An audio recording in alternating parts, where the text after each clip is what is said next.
प्रेम से बोलिए सियावर रामचंद्र की जय।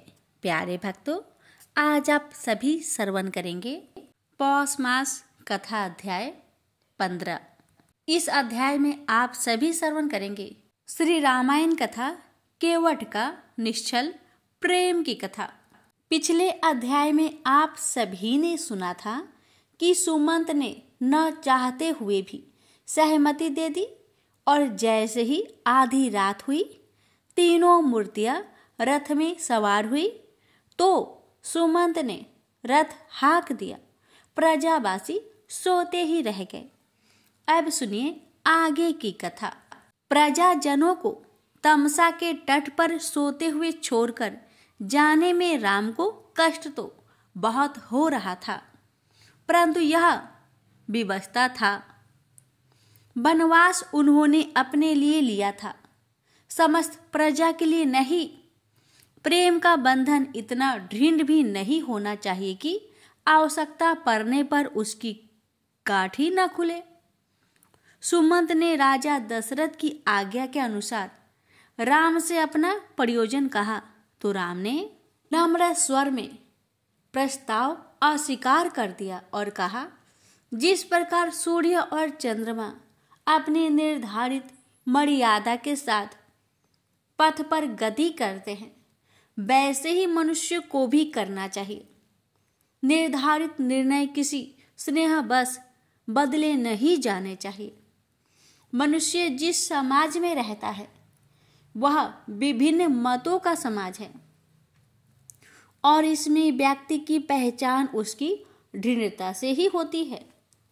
सत्य, धर्म और वचन के लिए सर्वस्व निछावर करके शमशान में पर हरि बनकर अपार कष्ट सहने वाला सत्यवादी राजा हरिश्चंद्र के वंशज यदि वचनहार हो गए तो रघुकुल की उज्जवल कीर्ति कलंकित हो जाएगी। सुमंत राम की बातों से संतुष्ट हो गए और उन्होंने सीता से विनय की कि हे पुत्री, तुम भी अपने निर्णय पर पूर्ण विचार कर लो, क्योंकि राजा का संताप इससे भी कम होगा। सीता ने क्षमा प्रार्थी होते हुए कहा, यदि सूर्य की रश्मियों को सूर्य से पृथक किया जा सके तो ही वह श्री रघुनाथ से विलग होकर जीने की सोच सकती है। सुमंत व्याकुल हो गए कि अब किस मुख से अयोध्या वापस लौटे। कोई भी लौटने को तैयार नहीं था। गंगा के तट पर आकाश रथ रुक गया और तीनों रथ से उतर गए। सुमंत सोच में बैठे थे। तब राम ने उन्हें सप्रेम लौट जाने की आज्ञा दी। राम की आज्ञा का उल्लंघन नहीं किया जा सकता और महाराज दशरथ की दशा का विचार कर अकेले लौटने का साहस भी नहीं होता। राम उनकी दुविधा समझ रहे थे। मंत्री सुविज्ञ थे, परंतु दुविधा में थे। कर्म गति मेटी नहीं जा सकती। जो टाले से नहीं टलता उसे भाग्य कहते हैं। राम के बहुत समझाने पर सुमंत रोते बिलखते वहां से अकेले ही लौट पड़े। राम परम पावनी गंगा के महाविस्तार को देखते रहे। गंगा पूजन और स्नान आदि के बाद वे दूर बने घाट की ओर गए, जहां एक मल्लाह अपनी नाव लिए खड़ा था। केवट ने दूर से ही राम को पहचान लिया। गौतम मुनि के आश्रम में जो कौतुक हुआ था वह उसने भी देखा था। आज आश्चर्य अवश्य हुआ कि अयोध्या के राजकुमार तपस्वी के भेष में कैसे। इनका तो राज तिलक होने का समाचार सुना गया था। राम ने उनके मन भाव पढ़ लिए और फिर उससे गंगा पार जाने के लिए नाव लाने के लिए कहा। केवट संकित ही नहीं बल्कि भली भांति इस धारणा से ग्रस्त है कि राम के चरणों में कोई जादू है। वे जिसे स्पर्श करते हैं वह कुछ का कुछ बन जाता है। इसी कारण उसने विनय की, हे प्रभु, मेरे पास तो यह नाव ही है जिससे मैं अपने परिवार का पालन पोषण करता हूँ। यदि यह भी आपके चरण स्पर्श से नारी बनकर उड़ गई तो मेरा परिवार भूखा मर जाएगा। ऐसा कीजिए कि पहले मैं आपकी जादुई चरणों को अच्छे से पखार लूं, तब आपको नाव में बैठाकर पार उतारूं। राम उसकी चतुराई पर हंस पड़े। वह भोला दिखाई देता था, परंतु है नहीं। राम ने उसे पैर पखारने की अनुमति दे दी तो वह हर्षित होकर अपनी कठौती में गंगा जल ले आया और बड़े भक्ति भाव से प्रभु के चरण पखारने लगा। जिन चरणों के स्पर्श के लिए योगी तपस्वी अपनी काया तक सुखा डालते हैं, वह उसे सहज प्राप्त हो रहे हैं। अवश्य यह उसके पिछले जन्मों का पुण्य फल है। वह इतना निमग्न है कि अपनी सूद बुद्ध ही भूल गया। राम ही उसे सचेत करते हैं कि उन्हें जाना भी है। केवट उस चरणामृत का पूरी श्रद्धा से पान करता है। उसने अपना उद्धार कर लिया। अब उसने प्रेम पूर्वक उन तीनों को गंगा पार करा दी। दूसरे तट पर आकर राम नाव से उतरकर संकोच में खड़े हो गए। उतराई देने के लिए तो उनके पास कुछ है ही नहीं। सीता ने उनका संकोच समझकर अपनी अंगूठी उतारकर राम को दे दी और राम उसे केवट को देने लगे तो केवट उनके चरणों में गिरकर बोला, प्रभु, मुझे यह उतराई नहीं चाहिए। आप मुझ पर इतनी कृपा करें कि जैसे मैंने आपको गंगा से पार उतारा है, वैसे ही आप भी मुझे भवसागर से पार उतार देना। राम भाव विभोर हो गए। साधारण सांसारिक व्यक्ति का निश्चल प्रेम प्रभु को भी सम्मोहित कर देता है। राम ने उसे निर्मल भक्ति प्रदान किया। राम, लक्ष्मण और सीता ने केवट को विदा करके गंगा के इस तट पर स्नान किया और पूजा की।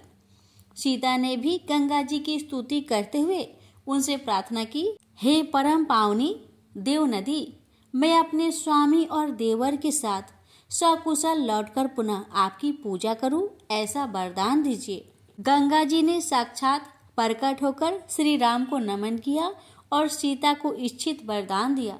इसके बाद फिर वे तीनों कुछ आगे बढ़े तो निषादों की बस्ती दिखाई दी। वे आगे बढ़े ही थे कि देखा बस्ती में लोगों का समूह उनकी जय जयकार करता हुआ आ रहा है। निषाद राज गुहा उनकी सेवा में परिवार व प्रजा सहित आ रहा था। उसे उसके एक साथी ने बताया था कि तट पर श्री राम आ गए हैं। वह दौड़ा चला आया और श्री राम के चरणों से लिपट गया। सभी निषाद लोग नतमस्तक हो गए। राम ने उसे हृदय से लगा लिया। वह श्रृंगवेरपुर का निषाद राज था। उसने श्री राम से बस्ती में चलने की प्रार्थना की। राम ने कहा कि वे किसी ग्राम और नगर में वनवास की अवधि तक प्रवेश नहीं कर सकते। यही वनवास का नियम है।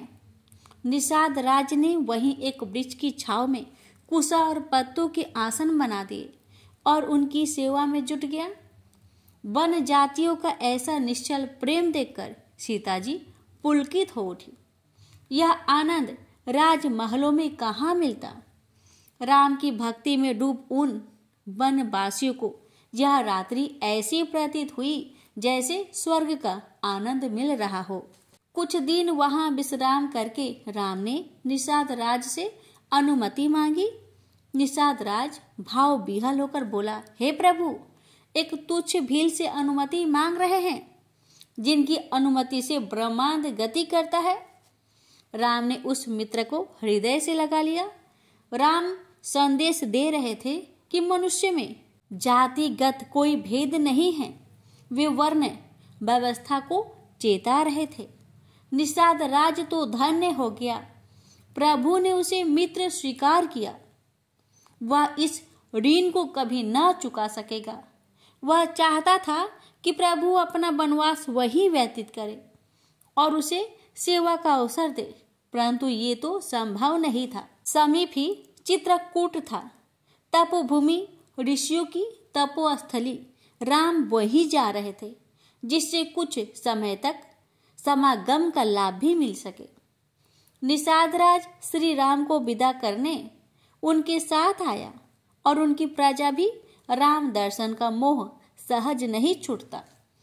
जब बहुत दूर आ गए तो राम ने सबको समझाकर और लौटते समय मिलकर जाने का अवशासन दिया। निषाद राज प्रफुल्लित मन से प्रजा सहित लौट गया। राम, लक्ष्मण और जानकी जी आगे बढ़े तो उन्हें एक सुंदर आश्रम दिखाई दिया। सीता कुछ थकान का अनुभव भी कर रही थी तो राम ने वहां ठहरने का विचार किया। उसी समय कुटिया से महर्षि वाल्मीकि बाहर आए और भाव विहीन होकर त्रिमूर्ति के समीप पहुंचे तो तीनों ने उन्हें श्रद्धा पूर्वक नमन कर आशीर्वाद पाया। मुनिवर उन्हें सप्रेम आश्रम में ले गए और जलपान आदि की व्यवस्था की।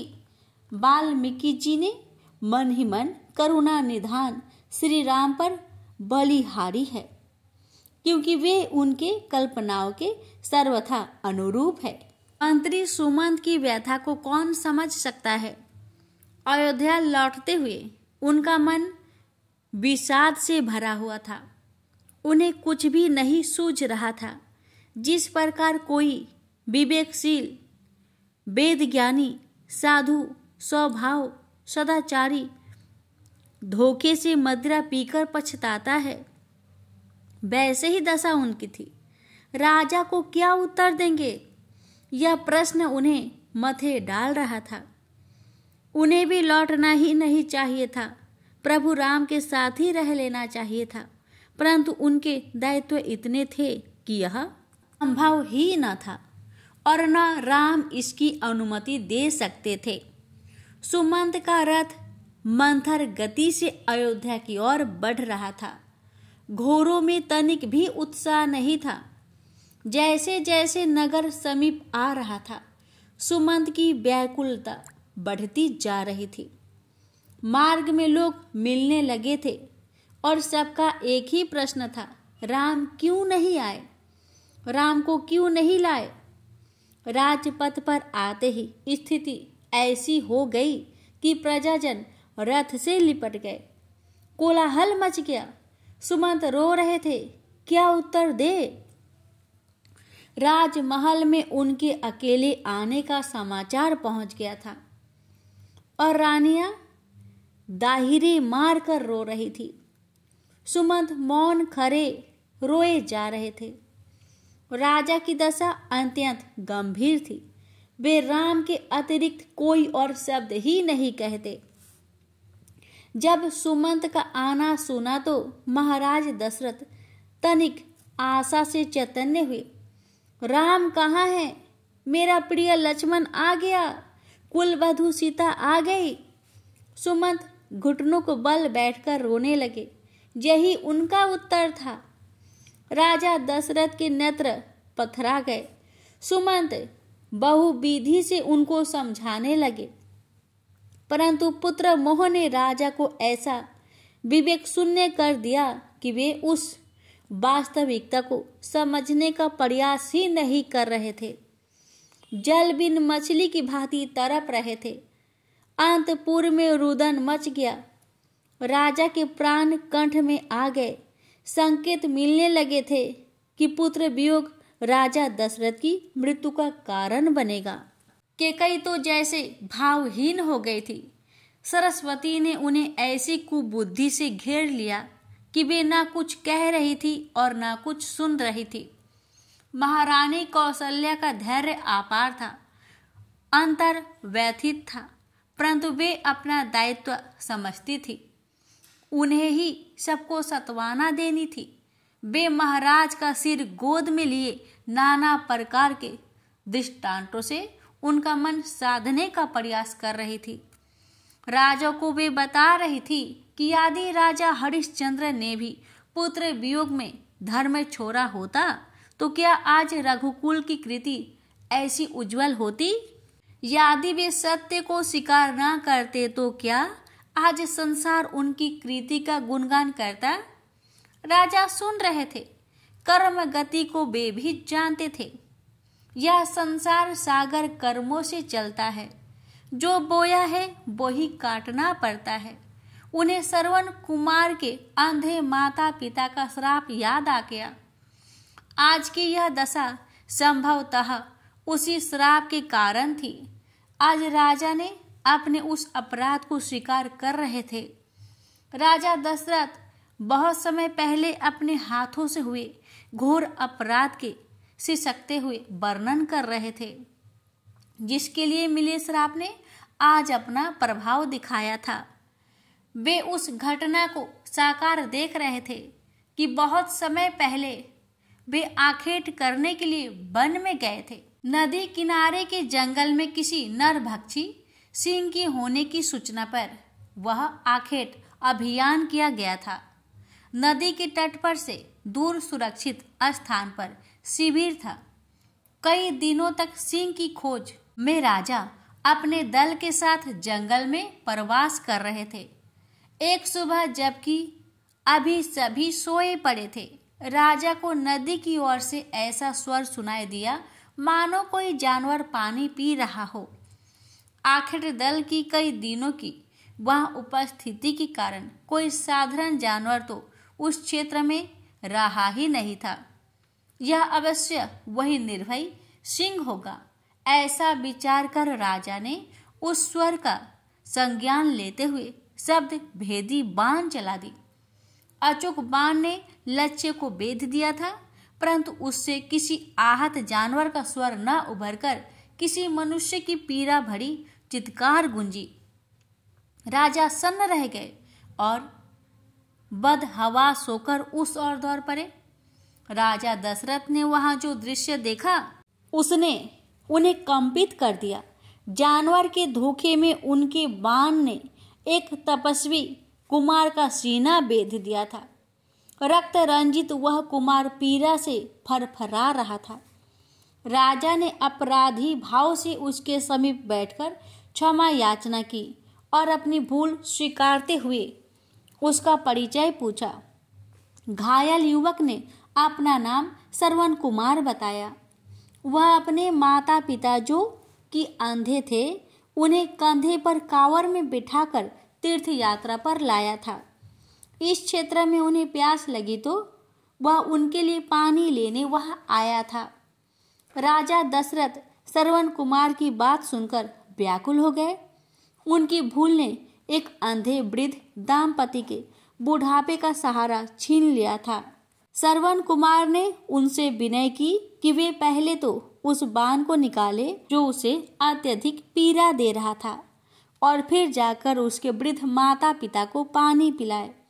उसने ये भी निवेदन किया कि उसके बाद राजा उसके माता पिता का ध्यान रखे।